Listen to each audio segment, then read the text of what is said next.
Hello बच्चों, let's see the question. The question says the volume strength of 1.5 normal H2O2 solution is. So let's solve the question. इस question को solve करने के लिए जो की कॉन्सेप्ट हम यूज़ करेंगे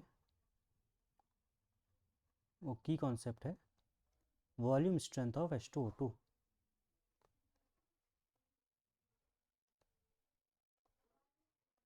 वॉल्यूम स्ट्रेंथ ऑफ H2O2.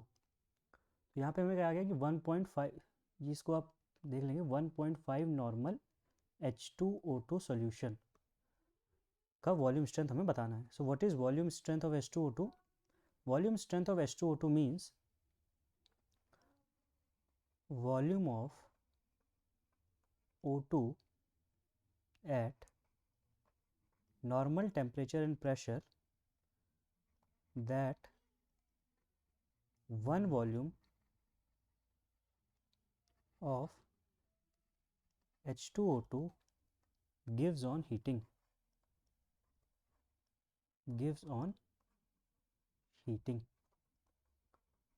तो अगर हम एक वॉल्यूम H2O2 को हीट करें तो वहाँ से हमें कितना वॉल्यूम ऑक्सीजन मिलेगा, इसे कहा जाता है volume strength of H2O2.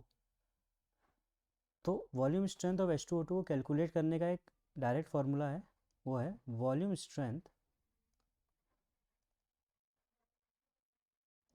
is equals to 5.6 into normality of H2O2. Normality of H2O2 and normality is equals to molarity into n factor, और n फैक्टर H2O2 का होता है 2.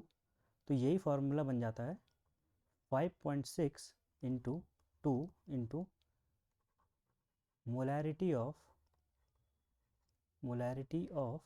H2O2 which is equals to 11.2 into molarity of H2O2. लेकिन हमें यहाँ पे सीधे सीधे नॉर्मेलिटी दिया हुआ है तो हम यहीं से इसको कैलकुलेट करेंगे. So volume strength is equals to 5.6 into normality दिया गया 1.5 नॉर्मल. तो यहाँ से जो हमारे पास वॉल्यूम स्ट्रेंथ आ जाएगा that will be 8.4 litres. This is the volume strength. इसका मतलब क्या है कि अगर हम एक वॉल्यूम 1.5 नॉर्मल H2O2 का एक वॉल्यूम हीट करें तो हमें 8.4 लीटर्स ऑफ ऑक्सीजन मिलेगी at NTP. This is the meaning of volume strength. So the correct answer of this question will be option number B. Hope you have understood it well. Best of luck.